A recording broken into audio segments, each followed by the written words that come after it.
Welcome to Prachi academy YouTube channel.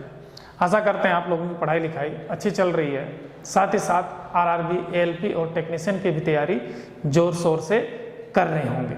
पिछले class में हम लोगों ने इलेक्ट्रिशियन ट्रेड थ्योरी में ओम का नियम और इलेक्ट्रिकल पावर का डिटेल से स्टडी किए थे, जिसमें से हम लोगों ने देखा ओम का नियम कैसे वर्क करता है।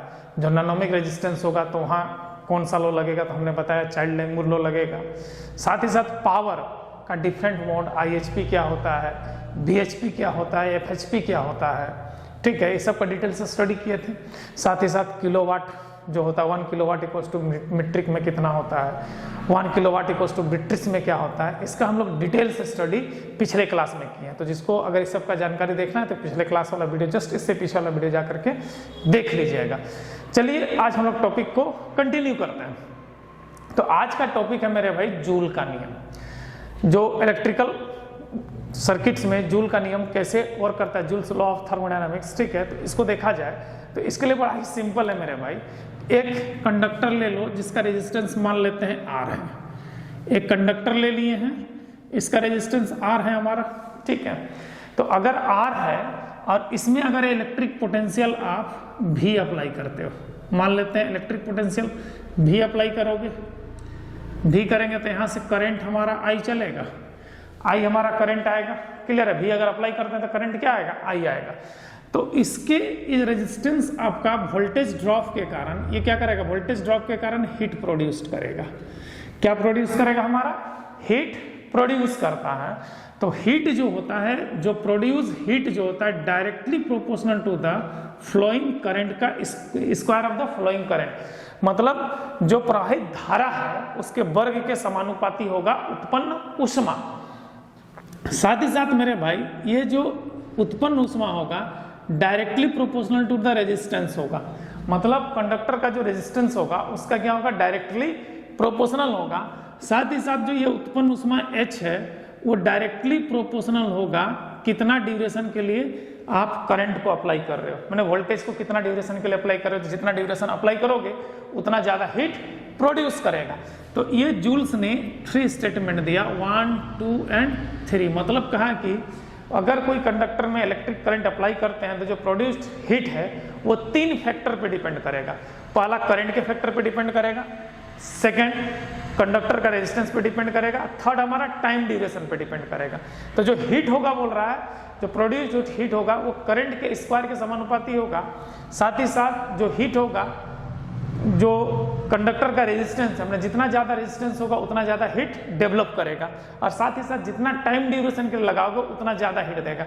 यही कारण है ना मेरे भाई, जैसे कि आप हीटर का कॉइल खरीदने जाते हो तो बोलते क्या आपको, ज़्यादा वाट का दीजिए ताकि हमारा ज़्यादा पावर में कि रेजिस्टेंस डेवलप हो सके। जितना ज़्यादा रेजिस्टेंस होगा उतना ज़्यादा क्या करेगा, हीट प्रोड्यूस करेगा। तो आपको अगर क्या होता है कि आपको ज़्यादा हीटर, जैसे इलेक्ट्रिक हीटर जलाते होंगे गांव देहात में, चाहे सिटियों में जलाते होंगे, आजकल तो इंडक्शन पेड आ गया होगा तो हीटर तो भूलिए गया होगा शहर वाला आदमी लोग, लेकिन गांव वाला लोग क्या अभी भी क्या है, हीटर का इस्तेमाल करते हैं। तो आप जो कॉइल हीटर का जो नाइक्रोम खरीदते हैं उसमें आप बोलते हैं भैया थोड़ा हीट कम दे रहा, थोड़ा सा हेवी वाटेज का दीजिए ताकि हमारा रेजिस्टेंस बढ़ सके। तो हेवी वाटेज का लेते हैं तो रेजिस्टेंस बढ़ जाता है, रेजिस्टेंस बढ़ता है तो हीट ज़्यादा प्रोड्यूस करता है, लेकिन वोल्टेज वाला तो कस के खाता है, बिलुआ बड़ी लंबा आता है, ठीक है, लेकिन वाटेज उसका क्या हो जाता है, बढ़ जाता है। लेकिन आपका सिटी का आदमी आजकल इसको भूल चुका है, क्योंकि आजकल इंडक्शन पेड तो आ गया, ठीक है। तो हीटर में क्या होता है, बार बार कॉइल वाला लपेटना पड़ता था नाइक्रोम को, ठीक है, गल गया तो फिर नया हीटर कॉइल लगा। और इंडक्शन पेड में ऐसा झंझट थोड़ा सा कम है, तो इसीलिए सिटी का आदमी आजकल इंडक्शन पेड का ज़्यादा यूज करते हैं, लेकिन वो भी कहीं ना कहीं इसीलिए नियम पे ही वर्क करता है, ठीक है ना। तो ये भाई मेरे 3 गो प्रिंसिपल आए। तो इक्वेशन 1, 2, 3 को जब मर्ज कर दिए तो इक्वेशन 1, 2 एंड 3 से देखे तो हमारा H is proportional to I² RT आ गया। H इज प्रोपोर्शनल टू क्या हो गया, I² RT। प्रोपोर्शनल साइन हटाए तो कांस्टेंट आया, तो H equals to K into I² RT। अब ध्यान दीजिएगा यहाँ पे K equals to I² RT, तो ये H का जो वैल्यू आएगा, K का वैल्यू क्या हो गया, 1 हो गया यहाँ पे, ठीक है ना। तो H इक्वल्स टू क्या हो गया, I² RT। I² RT H का वैल्यू आया, ठीक है, H का वैल्यू क्या आया, I² RT। तो ये हमारा जूल में आया मेरे भाई, ये जूल में आया। यही चीज़ अगर हमको कैलोरी में चाहिए तो क्या करेंगे, H इक्वल्स टू आगे कुछ नहीं करना, 0.24 I² RT कर दो। तो ये जो निकल जाएगा यहाँ पे, ये हमारा कैलोरी में निकल जाएगा। किस में निकलेगा? कैलोरी में। किस में निकल जाएगा? हमारा कैलोरी में। आगे 0.24 लगा दो, तो जूल को कैलोरी में कन्वर्ट करने के लिए 0.24 से क्या कर देते हैं? मल्टीप्लाई कर देते हैं। तो इसका बहुत सारा और इक्वेशन होगा मेरे भाई, जैसे H = V × I × T होगा, और यहाँ पे आप लिख सकते हैं H = 0.24 V × I × T होगा, ये भी हो सकता है मेरे भाई। इसके बाद H = क्या हो सकता है? P × T हो सकता है। V × I = पावर होता है, तो यहाँ पे क्या होगा मेरे भाई? H = 0.24 P × T होगा। ठीक है, एक इक्वेशन यहाँ भी आ सकता है, H = V²/R × T होगा मेरे भाई। ठीक है, तो यहाँ पे इसका क्या हो सकता है? H = 0.24 V²/R × T हो सकता है। तो इधर का जो सारा डेटा है ये हमारा जूल में है। किस में है? हमारा जूल में। इधर का सारा डेटा किस में है? हमारा कैलोरी में। इधर का सारा डाटा किस में? हमारा कैलोरी में। तो ये जो है उत्पन्न ऊष्मा को रेजिस्टेंस में निकालने के लिए, जैसे कि मान लीजिए इलेक्ट्रिक हीटर घर में जला रहे हैं, तो उसमें कितना हीट डेवलप कर रहा है, तो इसका अगर आपको कैलकुलेशन करना है तो आप इस चीज़ का इस्तेमाल कर सकते हैं। इसके बाद आता है मेरे भाई, जब इलेक्ट्रिक हीटर की बात करते हैं तो बिजली बिल तो कस के आएगा। ठीक है, अगर हीटर जलाएंगे तो भैया कितना बिल आएगा। तो एक वो चीज़ आपको बता दे रहे हैं, बिजली बिल जो कम और बेसी आता है, इसका मेन रीजन आपका पावर फैक्टर का होता है।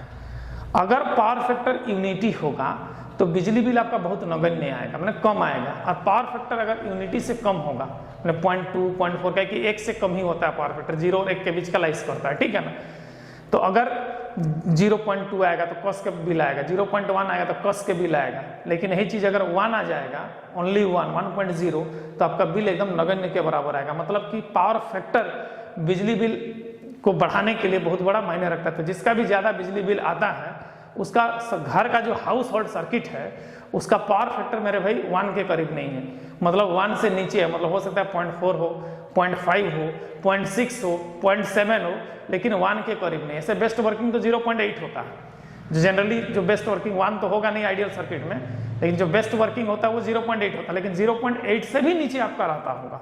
तो यही कारण है कि बिजली बिल आपका ज़्यादा आता है। तो चलिए हम लोग अब बिजली बिल का कैलकुलेशन करते हैं। तो भाई मेरे बिजली बिल का कैलकुलेशन के लिए सबसे बड़ा बात है, जूल जो यूनिट था, मान लो कि जो हम लोग बिजली मीटर लगा रहता है उसको हम लोग क्या कहते हैं? एनर्जी मीटर कहते हैं। तो भैया वो एनर्जी को ही ना रीड करेगा। तो मान लीजिए बोलेंगे कि 5000 जूल बिजली जलाए हैं, तो इसका कैलकुलेशन करने में दिक्कत होगा। तो एक व्यवहारिक इकाई बनाया गया बिजली बिल का कैलकुलेशन के लिए, एक व्यवहारिक इकाई बनाया गया जिसको हम लोग कहते हैं BOT यूनिट। क्या कहते हैं मेरे भाई? BOT unit. ठीक है, बिजली बिल का कैलकुलेशन के लिए एक इकाई बनाया गया, जिस इकाई को हम लोग क्या कहते हैं? BOT यूनिट कहते हैं। तो BOT का मतलब होता है बोर्ड ऑफ ट्रेड यूनिट। पूरा फुल फॉर्म क्या होता है मेरे भाई? Board of trade unit. तो इसी BOT को हम लोग क्या कहते हैं? जैसे कि हमारा क्या है, जैसे कि 1 BOT है, तो ये बोर्ड ऑफ ट्रेड यूनिट को ही हम लोग क्या कहते हैं? 1 यूनिट कहते हैं। जो पेपर में बिल आता है 1 यूनिट का। तो जैसे कि अगर 1 BOT होगा तो इसी को 1 यूनिट कहते हैं। लेकिन जो डिजिटल इलेक्ट्रिकल मीटर है, जो हमारा डिजिटल एनर्जी मीटर है, वो आपका 1 यूनिट नहीं शो करता है। वो पेपर में 1 यूनिट आता है, तो मीटर में क्या शो करता है? तो मीटर में शो करता है मेरे भाई 1 kWh। क्या शो करता है? 1 kWh, मतलब किलोवाट आवर। तो ये जो BOT यूनिट है एक्चुअली बिजली बिल का कैलकुलेशन के लिए बनाया गया है। BOT यूनिट क्या है? एक्चुअली में बिजली बिल का कैलकुलेशन के लिए ही बनाया गया, जिसका फुल फॉर्म क्या होता है? बोर्ड ऑफ ट्रेड यूनिट, जो हमारा एक यूनिट यानी 1 kWh के बराबर होता है। तो चलिए आगे देखते हैं। 1 kWh, 1 kWh इक्वल्स टू, तो भैया कितना जूल अगर हम एक यूनिट बिजली खपत कर रहे हैं, मान लेते हैं कि 1 यूनिट अगर बिजली खपत करते हैं तो कितना जूल बिजली खपत करते हैं? सवाल है यहाँ पे। अगर 1 यूनिट बिजली खपत आप कर रहे हैं तो कितना जूल आप बिजली खपत कर रहे हैं? तो इसको हम लोग निकालते हैं, ध्यान दीजिए। तो 1 kWh मतलब ध्यान दीजिएगा 1 किलो का मतलब 1000 और तो हो जाएगा वाट, और आवर का मतलब 3600, मतलब हो जाएगा वाट सेकंड। तो ये रिजल्ट जो आएगा मेरे भाई 3.6 into 10 to the power 3 3 5 6 watt second, मतलब 3.6 into 10 to the power 6 watt second आएगा। मतलब हमारा ये आ जाएगा 3.6 into 10 to the power 6 watt second आएगा। तो भैया अभी जूल कितना जूल कंज्यूम किए तो पता नहीं है, तो एक चीज याद रखिएगा 1 watt second equals to 1 joule होता है। 1 वाट सेकेंड इक्वल्स टू क्या होता है मेरा भाई 1 जूल होता है। तो भाई हमारा 3.6 इंटू 10 का power 6 watt second equals to क्या हो जाएगा 3.6 इंटू 10 का पावर 6 जूल होगा, यही ना होगा मेरे भाई। तो हमारा जो बिजली बिल आएगा वो कितना आएगा 3.6 इंटू 10 का पावर 6 जूल आएगा। मतलब अगर हम 1 यूनिट बिजली खपत करते हैं तो हमारा एनर्जी मीटर जो जूल में दिखाएगा वो हमारा 3.6 into 10 to the power 6 joule. तो मीटर में डटो नहीं हटेगा, छोटा सा तो स्क्रीनर आता है, इसीलिए उसको 1 kWh में कन्वर्ट कर दिया गया। अब इतना बड़ा वैल्यू जूल में आपको यूनिट में दिखाने लगेगा मैंने कि मीटर में, तो उसको कैसे रिप्रेजेंट करेगा, बड़का सा स्क्रीन चाहिए, स्क्रीनवर आता है इतने को, तो इसलिए वहां पे क्या लिख दिया है हमारा 1 kWh लिख देता है। तो आप समझ जाते हैं कि 1 kWh 2 kWh, अरे 1 यूनिट हो गया, 2 यूनिट हो गया 2 kWh है, 3 kWh है तो 3 यूनिट हो गया, 4 kWh है तो 4 यूनिट हो गया, आप समझ लेते। तो ये जो 1 यूनिट में इतना जूल है, तो इसको जितना यूनिट आप जलाइएगा उतना से आप इनटू कर दीजिए, तो उतना आपका जूल आपका बिजली निकल जाएगा। इसके बाद मेरे भाई याद रखिएगा एक पॉइंट है 1 जूल इक्वल्स टू 0.24 कैलोरी होता है, 0.24 कैलोरी होता है। तो हमारा 3.6 इंटू 10 का पावर 6 जूल को हम लोग इंटू करेंगे तो क्या 0.24 इंटू 3.6 इंटू 10 का पावर 6 कैलोरी होगा, ठीक है। तो इसको जब इंटू करेंगे तो आ जाएगा 8.6 इंटू 10 का पावर 5 कैलोरी आएगा। मतलब मेरे भाई अगर 1 यूनिट को अगर कैलोरी स्केल में रीडिंग लिया जाए, 1 यूनिट को अगर कैलोरी स्केल में रीडिंग लिया जाए तो ये आ जाएगा मेरे भाई 8.6 इंटू 10 का पावर 5 कैलोरी, ठीक है। ये तो कैलोरी का निकल गया, ठीक है। इसके बाद हमारा जो अगला यूनिट होता है मेरे भाई वो होता है BTHU। तो ध्यान दीजिएगा 1 BTHU, BTHU का मतलब होता है ब्रिटिश थर्मल यूनिट। BTHU का मतलब क्या होता है ब्रिटिश थर्मल यूनिट। तो ये हो जाएगा मेरे भाई 252 कैलोरी, 252 कैलोरी होता है 1 BTHU।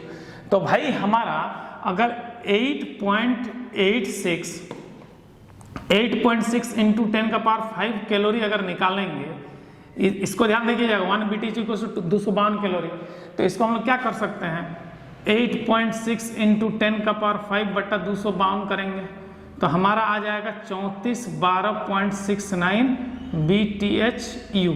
तो 3412.69 BTHU आपका क्या आ जाएगा 1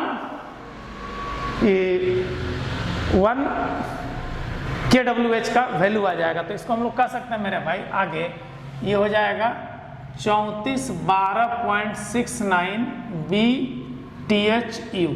तो ये हमारा ब्रिटिश थर्मल यूनिट में निकला। ये किस में निकला हमारा ब्रिटिश थर्मल यूनिट में निकल गया। इसके बाद एनर्जी का मेजरमेंट्स का एक अलग यूनिट और होता है जिसको हम लोग 1 CHU कहते हैं, CHU 1 CHU। CHU का मतलब होता है मेरे भाई सेंटीग्रेड हीट यूनिट। CHU का मतलब क्या होता है सेंटीग्रेड हीट यूनिट। तो भाई मेरे याद रखिएगा 1 CHU इक्वल्स टू होता है 1.8 BTHU ब्रिटिश थर्मल यूनिट, और यहाँ पे इसको हम लोग कह सकते हैं 453.6 कैलोरी, या इसको हम लोग कह सकते हैं 1897.77 जूल, ठीक है। 1 CHU इक्वल्स टू 1897 कर दो 0.77 क्या कह सकते हैं हम लोग जूल कह सकते हैं। तो ये डेटा आपका अक्सर पूछता है, ये डेटा अक्सर आपका पूछता है, याद रखिएगा कि 1 CHU बराबर कितना BTHU होता है, तो 1 CHU इक्वल्स टू 1.8 BTHU, साथ ही साथ 453.6 कैलोरी या 1898.77 जूल, कहीं कहीं इसका 1905.12 भी देता है, ठीक है। तो वैसे आप लिख सकते हैं इस चीज़ को, ठीक है।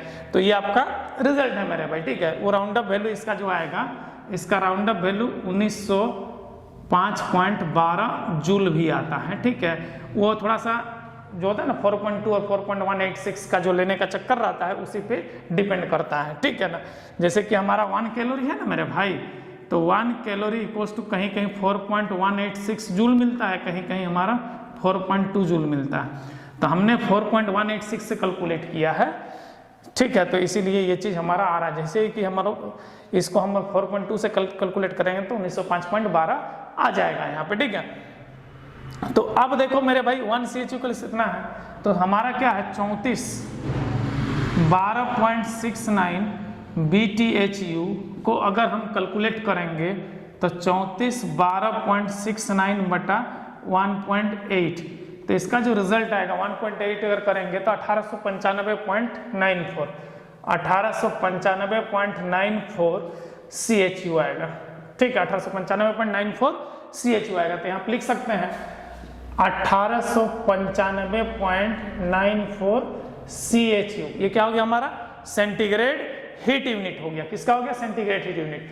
अब ध्यान दीजिएगा मेरे भाई, अगर हम लोग मीट्रिक में लेते हैं, अब देखो मीट्रिक और ब्रिटिश सिस्टम की बात करते हैं। जैसे कि अगर हम लोग मीट्रिक में ले रहे हैं, मीट्रिक में तो 1 किलोवाट इक्वल्स टू 1.36 HP होता है। मीट्रिक में 1 किलोवाट इक्वल्स टू क्या होता है 1.36 HP होता है। तो अगर हम लोग इसको 1 kWh बनाना चाहें, 1 kWh तो क्या हो जाएगा 1.36 HPH होगा। 1.36 क्या होगा HPH होगा। तो इसका वैल्यू हम लोग लिख सकते हैं 1.36 HPH किस में होगा मीट्रिक में होगा, इक्वल्स टू, ध्यान दीजिएगा मेरे भाई यहाँ पे, ठीक है ना। उसके बाद जब ब्रिटिश की अगर बात करें, ब्रिटिश की अगर बात करें तो 1 किलोवाट इक्वल्स टू हमारा ब्रिटिश में क्या आता है मेरे भाई 1.34 HP आता है। तो अगर इसी को अगर ब्रिटिश में कन्वर्ट करना चाहें इसी यूनिट को, तो 1 kWh इक्वल्स टू क्या जाएगा 1.34 HPH होगा। तो इसका वैल्यू क्या हो जाएगा 1.34 HPH, ये किस में हो जाएगा ब्रिटिश में होगा। अब ध्यान दीजिएगा यहाँ पे, इतना के बाद थोड़ा सा और आगे बढ़ते हैं। ध्यान दीजिएगा जो CGS यूनिट होता है तो 1 जूल इक्वल्स टू 10 का पावर 7 अर्ग होता है, ठीक है। 1 जूल इक्वल्स टू क्या होता है 10 का पावर 7 अर्ग होता है मेरे भाई। तो 10 का पावर 7 अगर जूल में इंटू कर देंगे यहाँ पे, ठीक है, 10 का पावर 7 अगर इंटू कर देंगे तो हमारा क्या हो जाएगा 3.6 इंटू 10 का पावर 713 अर्ग होगा, ठीक है। ये तो होगा मेरे भाई 713 की पावर तो हमारा 13 इंटू हो जाएगा। और ध्यान दीजिएगा और एक वो चीज क्या होता है, अगला चीज हम बता रहे हैं 1 अर्ग इक्वल्स टू 1 डाइन सेंटीमीटर होता है। 1 अर्ग इक्वल्स टू क्या होता है 1 डाइन सेंटीमीटर होता है। तो भाई अगर इसको हम डाइन सेंटीमीटर में लिखना चाहेंगे तो क्या हो जाएगा 3.6 इंटू 10 का पावर 13 डाइन सेंटीमीटर होगा, ठीक है। क्लियर है यहाँ पे 3 क्या हो जाएगा 6 into 10 to the power 13 dyne centimetre होगा, ठीक है, क्योंकि अर्ग इक्वल्स टू डाइन सेंटीमीटर होता है, ठीक है। अब देखो यहाँ पे और एक चीज 1 joule equals to 1 newton metre होता है। 1 जूल इक्वल्स टू क्या होता है 1 न्यूटन मीटर होता है। तो यहाँ पे देखिए इतना जूल है, तो इतना जूल को न्यूटन मीटर में क्या कर सकते हैं इक्वल्स टू कर दो, यहाँ पे सब बराबर हो जाएगा, ठीक है ना। तो 3.6 इंटू 10 का पावर 6 न्यूटन मीटर होगा, ठीक है, हो जाएगा ना मेरे भाई, क्योंकि 1 joule equals to 1 newton metre, ठीक है। तो ये हो जाएगा। अब ध्यान दीजिएगा आप एक चीज पढ़े होंगे, ये V इक्वल्स टू W/Q, ठीक है। W हमारा वर्क डन है जो हमारा जूल में होता है, तो वोल्ट कूलम। तो हमारा ध्यान देना 1 joule equals to 1 volt coulombs होता है। तो भाई मेरे इस कंडीशन में ये क्या हो जाएगा 3.6 इंटू 10 का पावर 6 वोल्ट कूलम हो जाएगा, ये एक नया यूनिट आ गया, ठीक है, इक्वल्स टू, आगे चलते हैं हम लोग, ठीक है। तो हमारा और एक चीज कहता है energy U equals to half LI square, U equals to half LI square. LI क्या हमारा इंडक्टेंस है, तो इसका यूनिट क्या होगा हेनरी एम्पियर स्क्वायर। तो ये हमारा क्या हेनरी एम्पियर स्क्वायर 1 जूल के बराबर है। हेनरी एम्पियर स्क्वायर क्या है 1 जूल के बराबर है। तो इसको हम लोग क्या कर सकते हैं 3.6 इंटू 10 का पावर 6 हेनरी एम्पियर स्क्वायर कर सकते हैं मेरे भाई, ठीक है। इसी तरह से बहुत बड़ा कन्वर्सेशन है मेरे भाई, इसको हम आगे बहुत दूर तक ले जा सकते हैं, ठीक है। याद रखिएगा जो भी एनर्जी का यूनिट एक दूसरे से क्या कन्वर्ट होते जाएगा। जैसे कि आप यहाँ पे देख लीजिए 1 AMU atomic mass unit equal to क्या होता है 931.5 मेगा इलेक्ट्रॉन वोल्ट। आप इसको इलेक्ट्रॉन वोल्ट में कन्वर्ट कर सकते हैं, या 1.492 इंटू 10 का पावर -10 जूल कर सकते हैं, या 3.564 इंटू 10 का पावर 11 कैलोरी कर सकते हैं। तो आप इसमें भी आप इसको कन्वर्ट कर सकते हैं, इसमें भी आप कन्वर्ट कर सकते हैं। तो ये कोई बड़ा चीज नहीं है।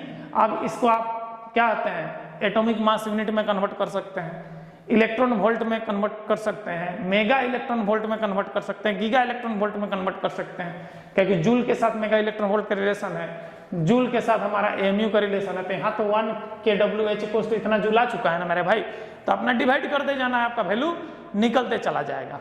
तो कहने का मतलब बिजली बिल कैलकुलेशन आपको हम जरूर बता रहे हैं, लेकिन यहाँ पे एनर्जी का कन्वर्सेशन आपको सिखा रहे हैं ताकि आप यूनिट में फंसिए नहीं।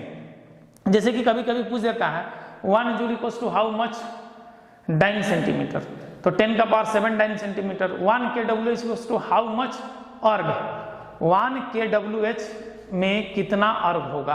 तो सिंपल सा मेरे भाई 3.6 इंटू 10 टू द पावर 13 अर्ग होगा। अगर डाइन सेंटीमीटर में पूछेगा तो वही वैल्यू होगा, क्योंकि 1 अर्ग इक्वल्स टू 1 डाइन सेंटीमीटर होता है। उसी तरह से अगर पूछ जाएगा कि हाउ मच AMU, तो इसको हम लोग सॉल्व कर देंगे, अपना AMU निकल जाएगा। आप लोग को टास्क दे रहे हैं, इसको कर लीजिएगा। तो कहने का मतलब ये था मेरे भाई एनर्जी कन्वर्सेशन, ठीक है। तो ये जूल्स के नियम का ये एनर्जी कन्वर्सेशन है, इसको आप लिख लीजिएगा। यहाँ पे बहुत सारा डेटा है, जैसे कि ये डेटा अक्सर पूछता है 1 वाट सेकेंड इक्वल्स टू कितना जूल होगा, ये पूछता है 1 joule equals to how much calorie. ये देखो ये सब एकदम स्टार मार्क है, ठीक है। देखो इमोजी बना दे रहा है, ये क्या हमारा स्टार मार्क वाला क्वेश्चन है, ये भी अक्सर पूछता है एग्जाम में, ठीक है। 1 जूल इक्वल्स टू कितना कैलोरी, ये भी पूछता है। देखो 1 कैलोरी इक्वल्स टू 4.186 जूल और 4.2 जूल, ये भी पूछा गया क्वेश्चन है। 1 BTH इक्वल्स टू कितना कैलोरी, तो 252 कैलोरी, ये भी पूछा हुआ क्वेश्चन है। 1 CHU इक्वल्स टू कितना BTHU, तो 1.8 BTHU। 1 CHU equals to 453.6 calorie, 1 CHU को 1898.77 जूल या 1905.12 जूल। ये हमारा 4.186 कैलकुलेशन है, 4.186 का कैलकुलेशन है, ये हमारा क्या 4.2 का कैलकुलेशन है। तो ये ऑप्शन में देखना है कि ऑप्शन में क्या रहने वाला है, ठीक है। तो ये क्वेश्चन भी बहुत बार पूछा हुआ क्वेश्चन है, एकदम मैंने कि कहा ना कि एकदम धाक देने गिराता है एग्जाम में, ठीक है।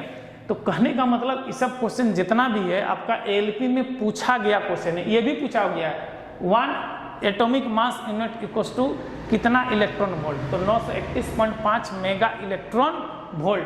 तो मेगा का क्या हो जाए 10 का पावर 6, अगर इसको हम इलेक्ट्रॉन वोल्ट में निकालना चाहेंगे तो 931.5 गुना 10 का पावर 6 इलेक्ट्रॉन वोल्ट हो जाएगा, ठीक है। इसको स्टैंडर्ड फॉर्म में लिखेंगे, 2 इधर जाएगा तो हमारा यहाँ 2 पॉइंट, अगर यहाँ पॉइंट को शिफ्ट कर देंगे तो 6 2 8 इलेक्ट्रॉन वोल्ट हो जाएगा। 6 2 क्या हो जाएगा 8 इलेक्ट्रॉन का 9.315 into 10 to the power 8 electron volt. तो इस टाइप का क्वेश्चन आपको बहुत सारा एग्जाम में पूछा जाएगा।